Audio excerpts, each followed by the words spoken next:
sa kong kasaypanan,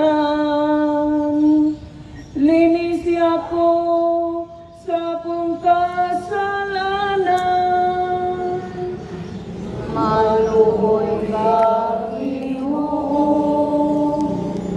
kay masalangit, kay gila ko ang akong kalapasan, ug ang akong sala kanunayan niya sa akong atubangan.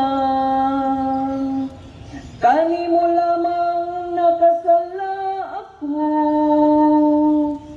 ug nakabuhat og dawtan sa imong atubangan. Maluoy ka, Ginoo, kay nakasala kami. Usa ka malinis nga kasing-kasing, gama dinhi kanako, O Dios. Ug usa ka makunanayong espiritu, ug pagbuhat sulod kanako. Ayaw ako'y salikway sa imong atubangan, ug ayaw kuwagikan kanako ang imong balang espiritu. Maluoy ka, Ginoo, kay nakasala kami. Ibalikan nako ang kasagya sa imong kaluwasan, ug padayuna dinhi kanako ang mauyonong espiritu. O Ginoo, abli ang akong mga ngabin, ug ang akong mga bakba magsangyaw sa imong pagdaing. Maluoy ka, Ginoo, kay nakasala kami.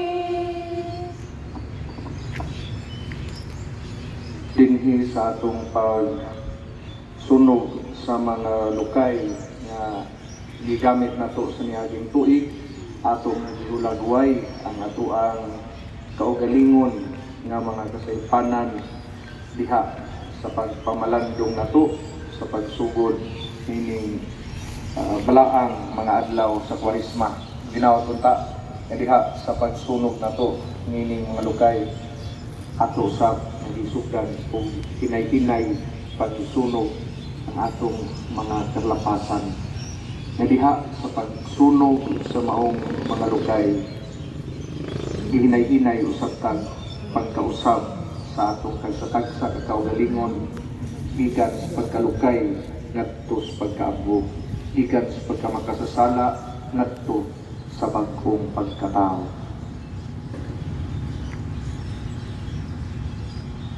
Ginoo, panalangini kining abo nga mao'y nagpadayag nga kami abo pasaylua ang among mga sala ug himoa kaming masibot sa pagtuman sa mga buluhaton sa panahon sa Kwaresma, kay dili ka man buot nga ang mga makasasala mamatay, hinuon nga mabuhi sila sa nabanhawng Kristo nga naghari uban kanimo hangtod sa kahangturan. Amen.